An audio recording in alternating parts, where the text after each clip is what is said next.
성도 여러분 안녕하십니까? 네, 화요기도에 오신 여러분 진심으로 환영합니다.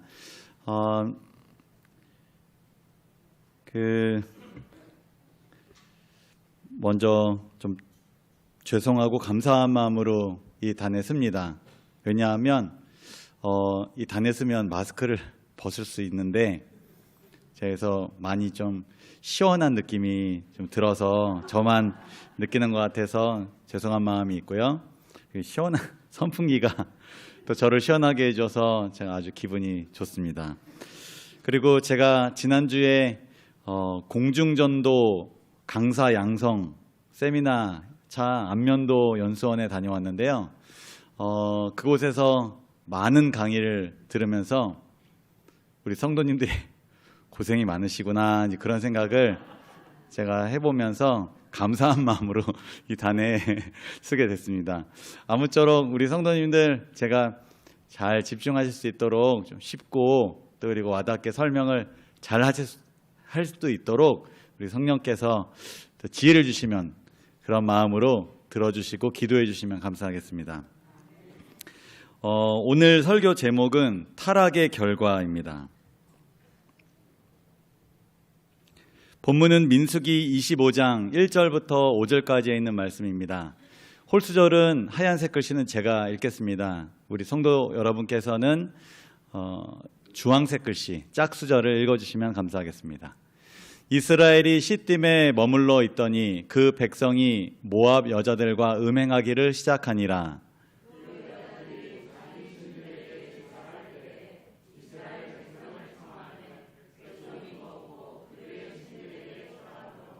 이스라엘이 바알 부올에게 가담한지라 여호와께서 이스라엘에게 진노하시니라.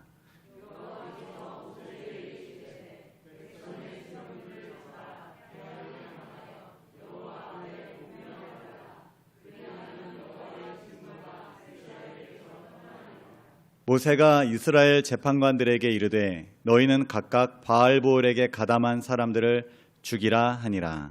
아멘. 본문 내용이 좀 슬프고 섬찟한 그런 내용으로 구성되어 있는 것 같습니다. 저는 오늘 설교를 준비하면서 제가 보통 어린이 교회에서 설교를 주로 하고 있는데 어린이 교회 스타일로 설교를 좀 준비해 보았습니다. 그래서 어린이 설교는 이렇게 박 목사가 밑에서 하고 있구나 그런 생각을 하시면서 좀 들어보시면 어떨까.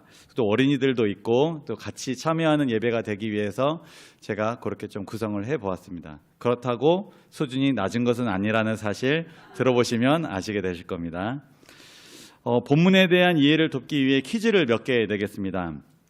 정답을 아시는 분은 손을 이렇게 들어주셔서 제가 이렇게 지목하면 정답을 말씀해 주시면 감사하겠습니다. 한번 문제를 내볼까요? 지금 설교하는 목사의 이름은? 네, 그러면은 가장 먼저 손든 우리 현승이. 네, 정답. 그러면 제가 끝나고 사탕을 제가 드립니다. 그래서 여기 네, 네, 5문제를 내겠습니다. 우리 모두에게 네, 신속하게 들으시면 될 것 같습니다. 한 번 문제를 맞추면 그 다음에는 기회를 주지 않습니다. 그래서 여러분들이 맞추실 수 있고요. 한 번 기회를 줬는데 틀릴 수도 있죠. 그러면 기회가 없어집니다. 그 문제에는요. 그래서 그 다음 사람에게 여러 번 반복해서 맞출 수는 없습니다. 성경을 보시면서 해도 되고요. 5절밖에 안 되고 거기에 다 답이 나와 있기 때문에 네, 어렵지 않습니다. 한번 문제를 내겠습니다. 첫 번째 퀴즈. 이스라엘은 어디에 머물러 있었나요? 네, 조현승. 시딤 정답. 네, 이따가 맞추신 분은 저한테 오시면 사탕을 드리도록 하겠습니다. 시딤 맞았습니다. 시딤이 뜻이 혹시 뭔지 아시는 분 계실까요? 네, 아카시아 나무들이라는 뜻을 가지고 있습니다. 아카시아 나무가 우리가 보통 보는 그 아카시아하고는 조금 다르더라고요. 이 성경 시대에 이렇게 있는 이 아카시아는 조금 다른 그런 나무인데 전체적으로는 아카시아과의 같은 나무긴 합니다. 두 번째, 이스라엘은 누구와 음행하였나요? 맞추신 분은 기회가 없고요. 이 그림이 다 힌트가 들어 있습니다.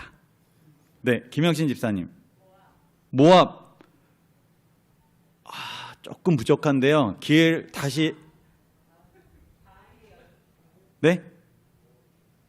누구와 음행하였나요? 네, 우리 수석 집사님. 바알보올. 이게요. 조금 거의 반을 맞히셨고요. 모압하고 음행하지는 않죠. 민족 이름이니까. 네. 이스라엘은 주로 이제 남자들을 총칭하는 용어고, 네. 박세준. 모압 여자들. 네, 정답입니다. 네네네네. 네. 네. 네. 모압 여자들과 이스라엘 남자들이 이제 음행을 하였는데요. 우리 어린이들 음행이 무슨 뜻일까요? 음행. 설명하기 어려운 단어입니다. 음행. 같이 있는 거. 거의 맞은 거죠. 같이 있는 거. 같이 있지 말아야 할 사람들이 같이 있는 거. 이게 이제 음행입니다. 그냥 단어 뜻을 그대로 찾아보니까 음탕하고 난잡한 모든 성행위 이렇게 나오더라고요. 그러니까 부부 사이가 그 성행위를 허락된, 축복으로서 허락된 관계인데 이 부부 사이가 아닌 관계, 그리고 부부 사이일지라도 서로가 원하지 않는, 조금 뭐랄까 좋지 않은, 그리고 서로에게 축복이 안 되는 그런 모든 것들을 다 가리켜서 음행이라고 말합니다. 모압 여자들이 이스라엘 남자들을 유혹해서 음행을 했다라는 내용입니다. 3번 가겠습니다. 이스라엘은 모압 여자들에게 어느 곳으로 초대받았나요?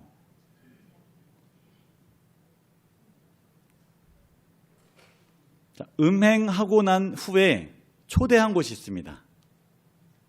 이렇게 도살장으로 끌려가는 이렇게 동물처럼 이렇게 끌려갔어요. 이스라엘 남자들이. 어디로 끌려갔을까요? 이건 장소입니다. 몇 번 틀려서서 이제 자신감이 확 줄어드신 것 같던데. 자, 우리 어린이들 아주 눈이 막 초롱초롱합니다. 자, 힌트는요, 4글자. 장소 이름이고 3절에 나오는 걸로 제가 기억이 나는데요. 박세은. 정답. 네. 네. 모압 여자들이 일로 와라. 어디로 초대했냐면 바알보올이라는 곳으로 초대했습니다. 바알보올은 이게 두 개가 합성어인데요. 바알은 이제 그 당시 가나안 족속들이 섬겼던 신의 이름이 바알이고, 부올은 지역 이름입니다. 그래서 바알보올 하면은 부올 지역의 바알이란 뜻입니다.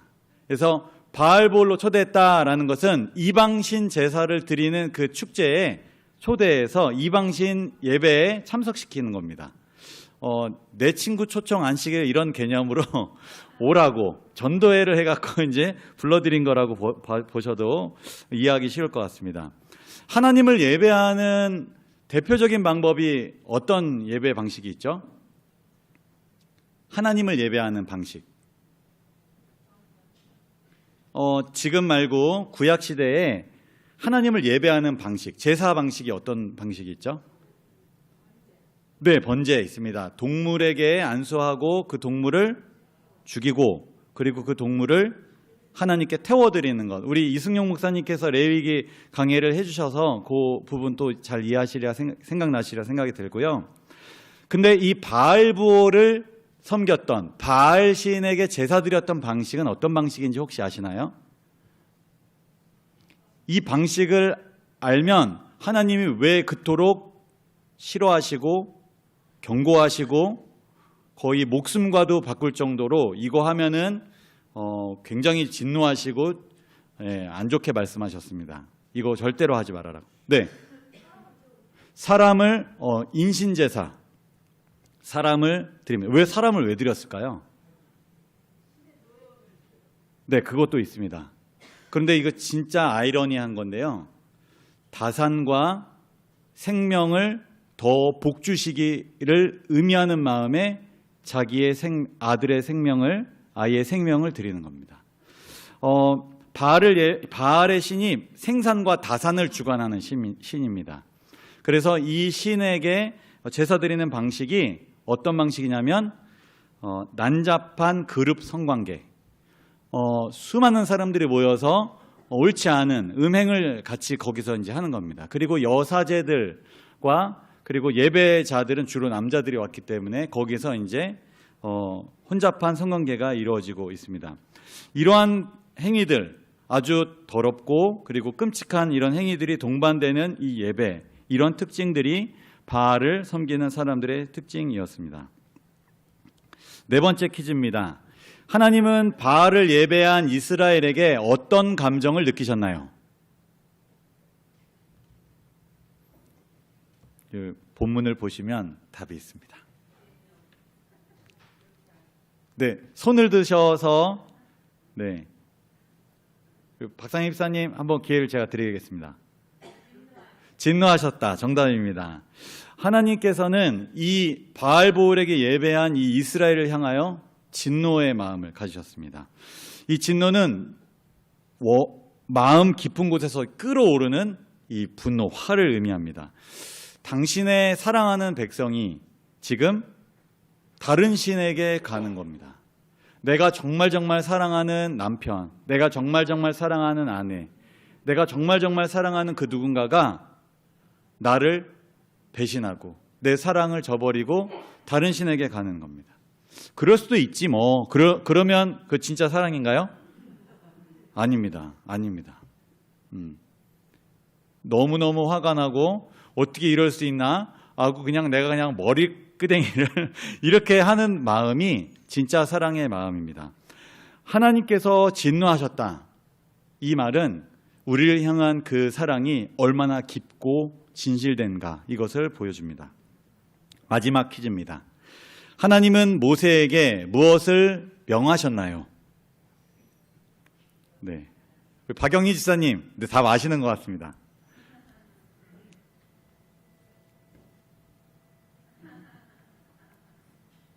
이게 뭐죠? 화이팅?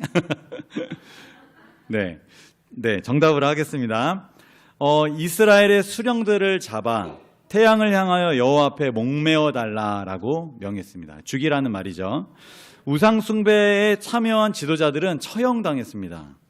지도자로서 모보는커녕 백성들에게 죄에 대한 경계심을 느슨하게 만든 대가로 그들은 죽임을 당했습니다. 저는 오늘 본문을 통하여 두 가지 중요한 교훈을 말씀드리려고 합니다. 첫째, 육체적 타락은 영적인 타락을 초래한다라는 것입니다. 이스라엘의 음행이 초래한 것, 이게 무엇이죠? 똑같은 말입니다. 육체적 타락은 영적인 타락을 초래한다. 이스라엘의 음행이 초래한 것은 영적인 타락, 곧 우상숭배입니다. 이 관계를 우리가 누구나 다 알고 있지만 이 관계를 알면서도 자꾸 반복하는 그런 안타까운 그런 죄를 우리가 또 자주 저지르지는 않나, 그런 생각을 해봅니다. 육체적 타락이 영적인 타락을 초래하는데 하나님에 대한 신앙을 잃어버리게 된다라는 것입니다.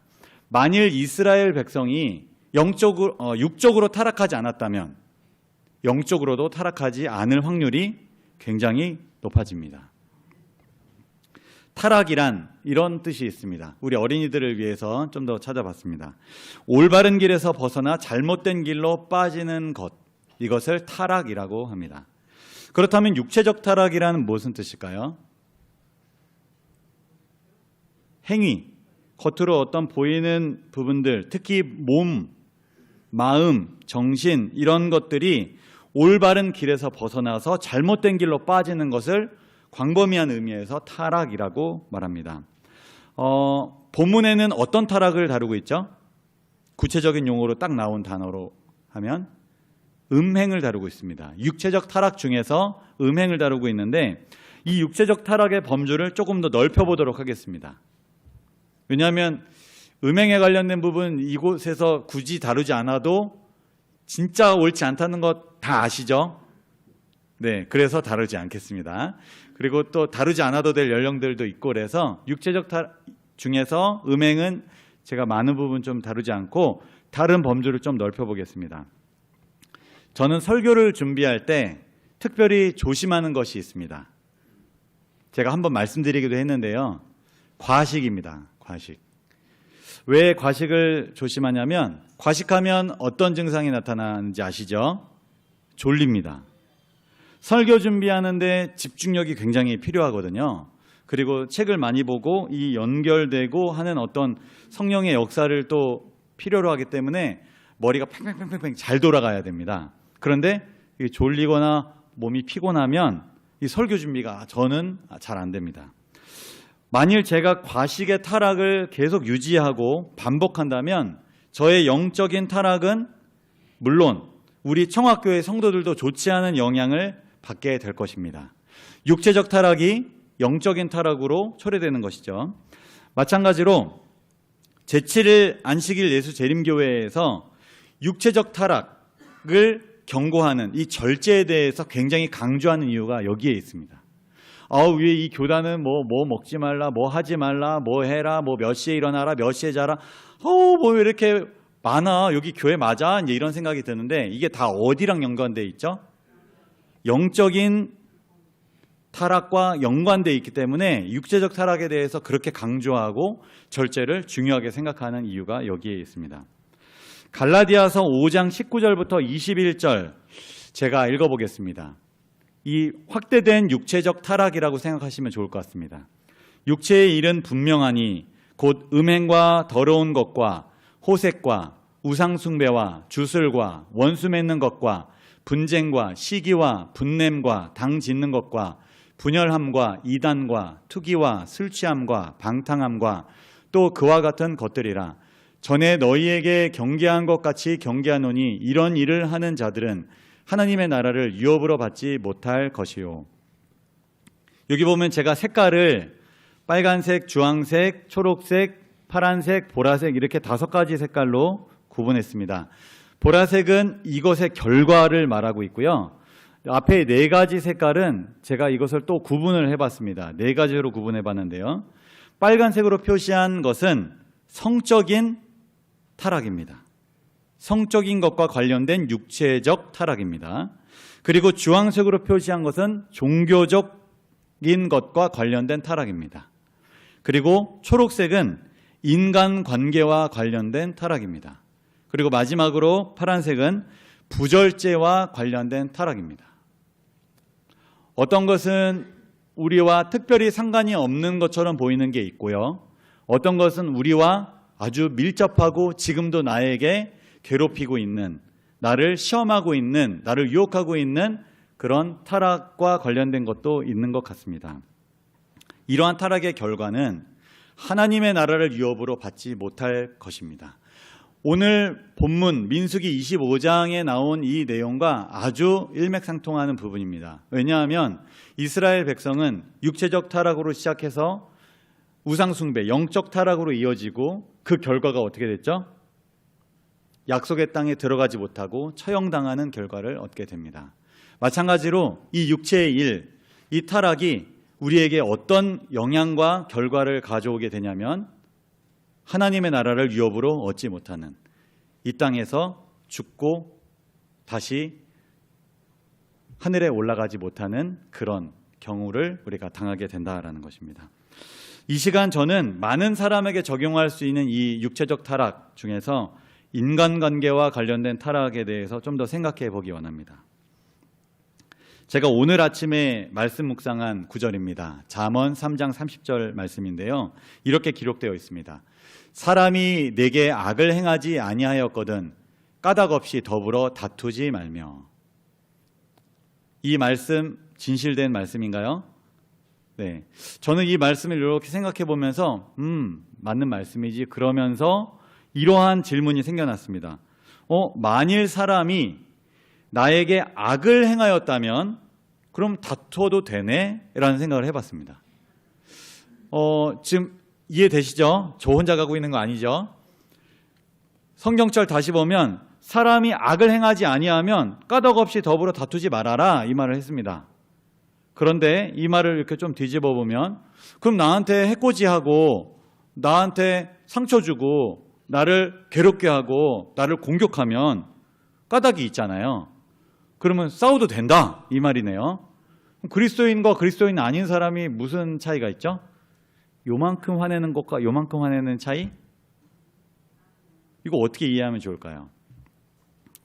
저는 이 질문에 대해서 하나님, 제가 이렇게 반문하고 이렇게 생각하는 게 맞습니까?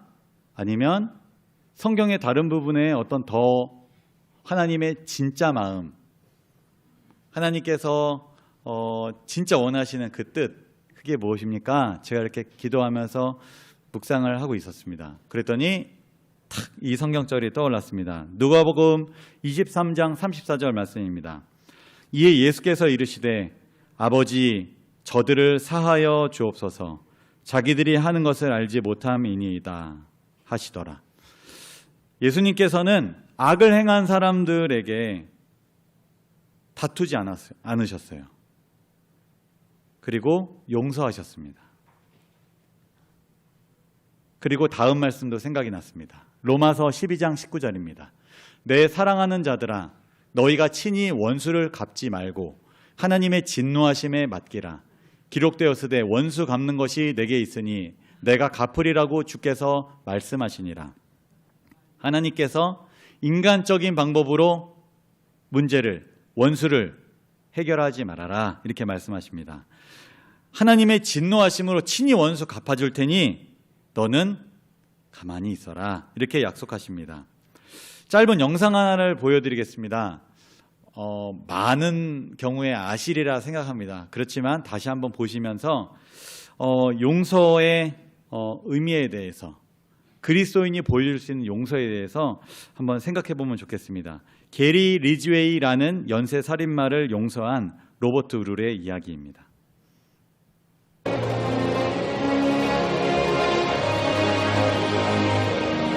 49명이나 되는 사람을 살해한 연쇄살인마입니다. 누구를 죽였는지 어디에 매장했는지조차 기억이 안 나는 아주 오만하고 거만한 죄책감 느낄 수 없는 그런 사람으로 보여졌습니다.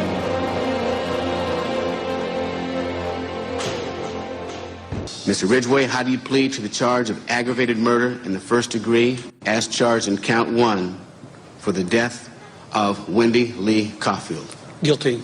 How do you plead to the charge of aggravated murder in the first degree as charged in count 2? Guilty.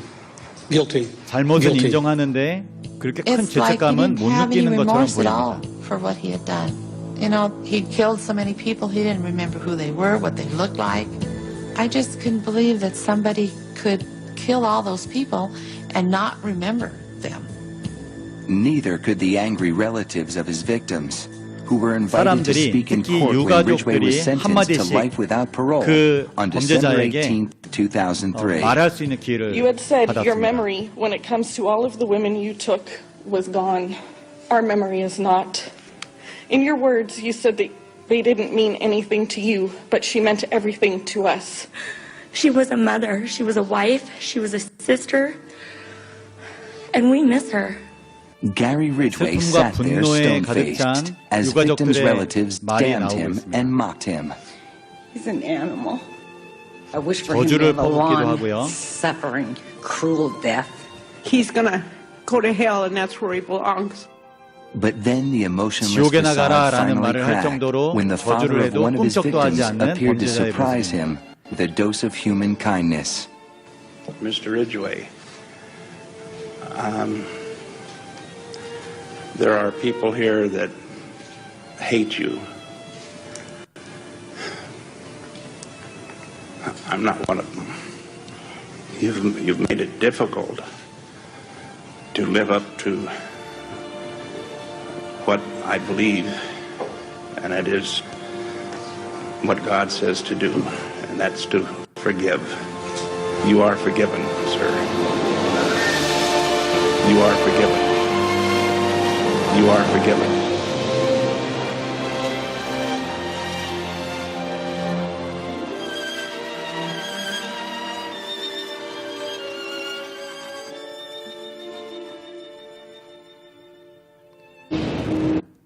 화석같이 굳어진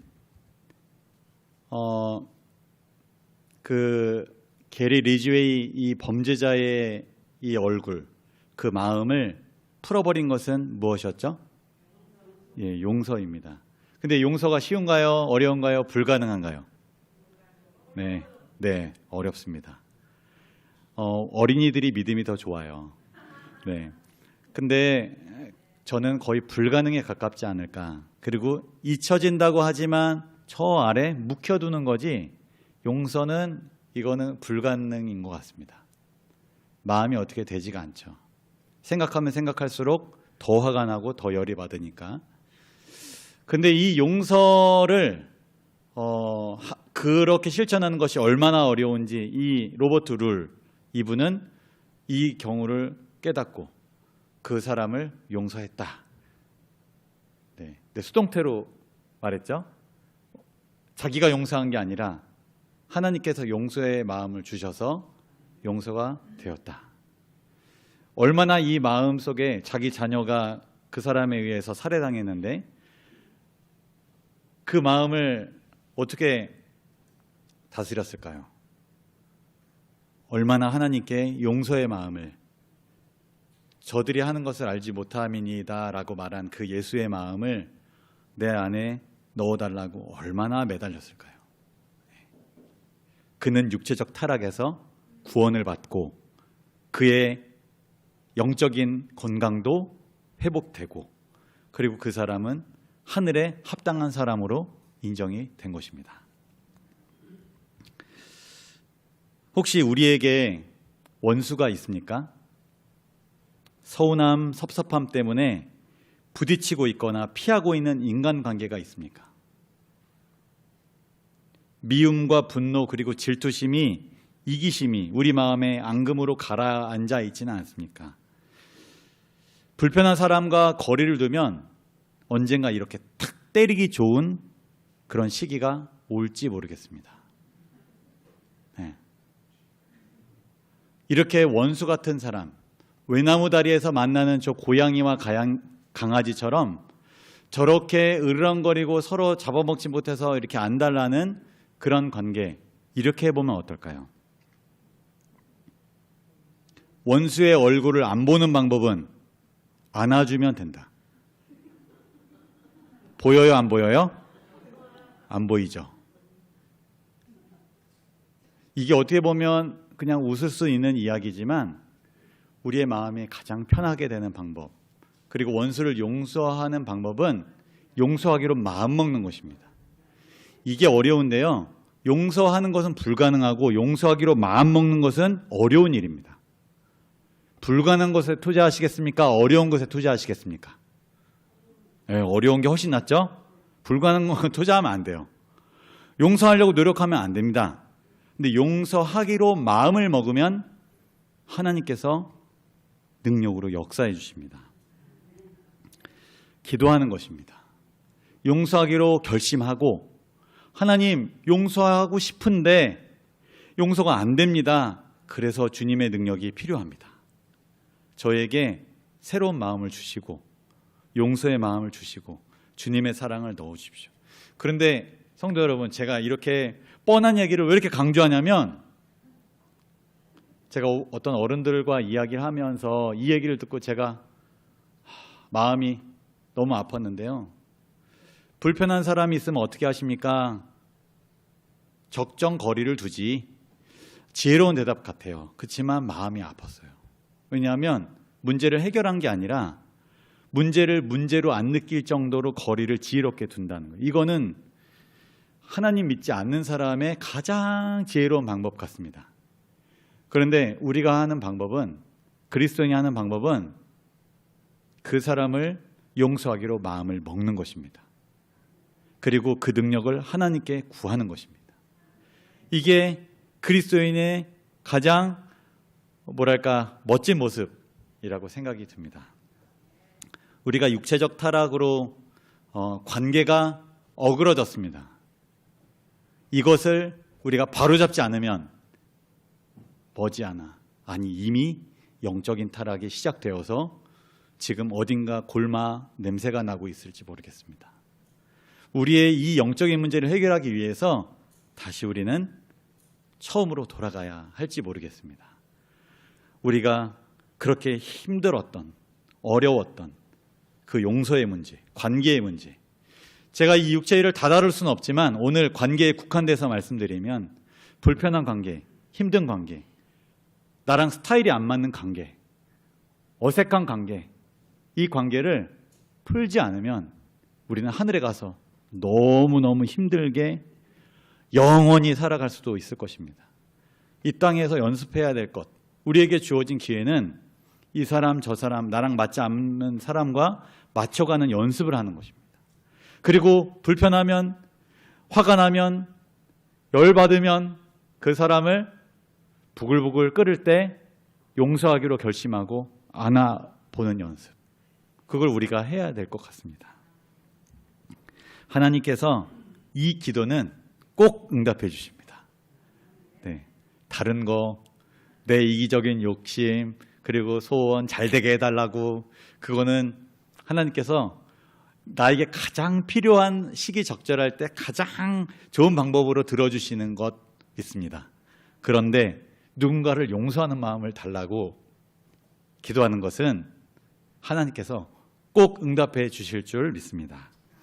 저와 여러분의 육체적 타락이 영적인 타락으로 이어지지 않기 위해서 이러한 유혹과 이러한 시험에서 꼭 승리하는 저와 여러분이 되기를 바랍니다.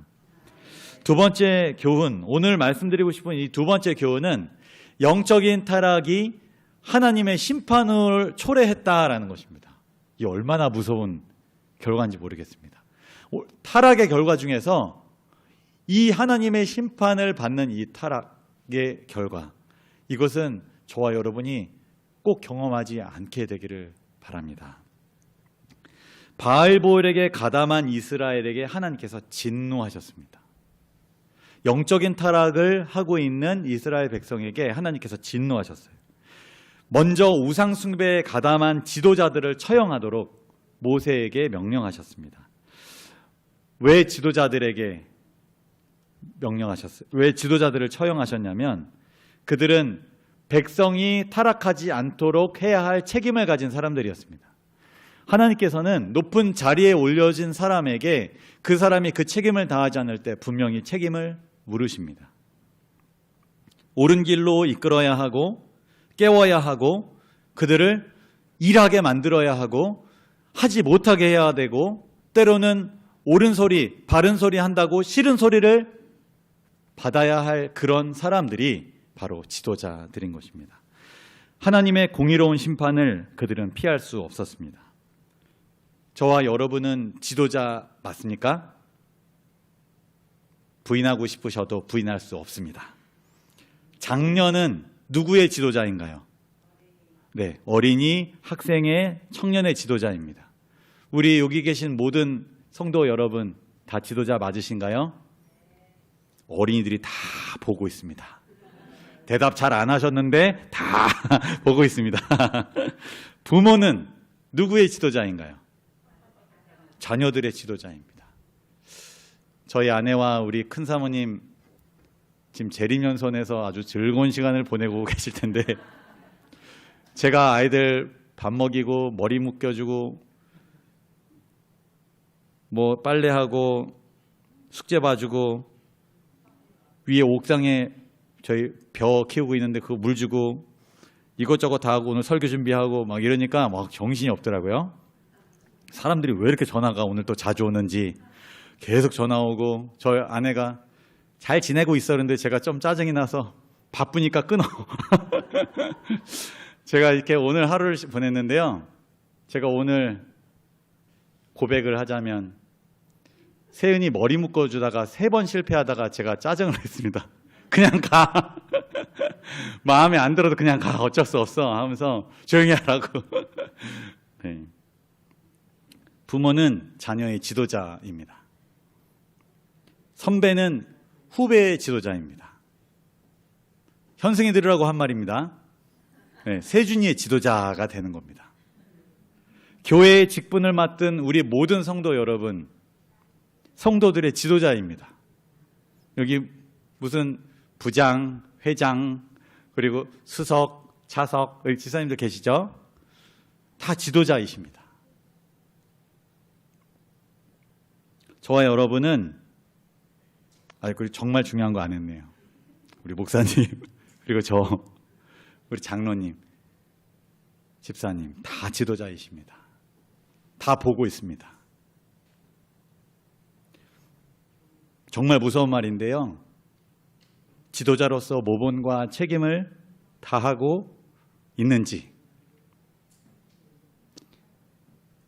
아빠로서,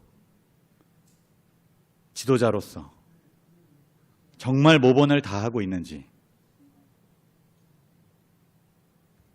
이 바알볼에 가담한 이 지도자들처럼 본을 보이지 못하고 옳은 소리 싫은 소리 하지 못하고 그렇게 살고는 있지는 않는지 다시 한번 생각해 보면 좋겠습니다. 너무 또 세게 말씀하시는 분이 있을까 봐 제가 이 구절을 인용하지 않을 수가 없었습니다. 에베소서 6장 4절, 또 아비들아 너희 자녀를 노엽게 하지 말고 오직 주의 교훈과 훈계로 양육하라. 자녀가 분노하는 이유가 있습니다. 성질이 더러워서 분노하는 경우가 있죠. 근데 부모의 성질이 더러워서 분노하는 경우도 있습니다. 존경할 부분이 없을 때 그렇습니다. 존경할 부분이 있는데 옳은 소리를 하면 반박할 수가 없습니다. 다 옳으니까. 그리고 그 부분이 그냥 싫을 수 있지만 나중에는 고마워합니다. 그런데 나중에도 고마워하지 않는 분노가 있어요. 그거는 자기도 못하면서 자기에게만 잘하라고 할 때, 모본도 안 되면서 존경할 만한 것도 없으면서 존경을 강요하고 순종을 강요할 때 아주 노여워합니다. 아이들이. 부모로서 당연히 보여야 할 것 중에 희생이 있습니다. 사랑이 있고 관심이 있고 보호가 있습니다. 그런데 부모가 이렇게 당연히 해야 될 것들을 하지 않는 것, 마땅히 가르쳐야 할 것, 지켜야 할 것, 지도해야 할 것들을 안 하고 타락한 것, 이럴 때 자녀들이 화가 납니다. 동족을 공개적으로 처형시켜야 하는 이 강력한 처벌은 영적인 타락이 얼마나 무섭고 심각한 죄인지 모두가 깨달아야 할 것입니다. 민수기 25장 5절 오늘 본문입니다. 모세가 이스라엘 재판관들에게 이르되 너희는 각각 바알볼에게 가담한 사람들을 죽이라 하니라. 우리가 옳은 것을 우리의 영향을 받는 사람들에게 잘 지도하고 싫어하지만 옳은 말을 해야 될 필요도 있지만, 반대로 내가 그 말을 하기에 합당한 사람인지, 모본을 보이고 있는지, 존경을 받고 있는지 우리가 이것들을 생각하면서 우리의 말이 때로는 옳아도 시기에 맞게 수위를 조절하면서 해야 될 필요도 분명히 있다고 생각이 듭니다. 아무쪼록 동족이 서로 죽이는 이 공개 처형하는 이 끔찍한 일들이 우리에게 있어서는 안 될 것입니다. 우리가 지금 이렇게 마주보고 서로 사랑하고 보면 인사하고 이런 사람들이 서로 보지 못하는, 누군가는 이 땅에서 죽고 누군가는 저 하늘에 올라가는 이런 슬픈 역사가 일어나서는 안 될 것입니다. 그러려면 우리 지도자들이 먼저 깨어서 모본을 보이고 존경받을 만하고, 그리고 내 말이, 내 부탁이, 내 섬김이 그 사람들을 울려서 다 같이 함께 옳은 방향으로 가는 그런 좋은 순환이 일어났으면 좋겠습니다. 오늘 본문을 정리하겠습니다. 육체적 타락은 어떤 타락을 가져왔죠? 영적인 타락, 우상 숭배를 가져왔습니다. 이 우상 숭배는 하나님께서 너무나 싫어하시는, 거기는 하나님의 심판이 뒤따르게 되어 있습니다. 아무쪼록 이 육체적 타락 우리가 잘 지키고 잘 회복해서 영적으로 회복하고, 그리고 또 그것이 하나님을 기쁘시게 하고 우리가 영원히 헤어지지 않는, 죽지 않는 그런 열매로 맺혀지길 바라며 오늘 말씀을 줄이겠습니다.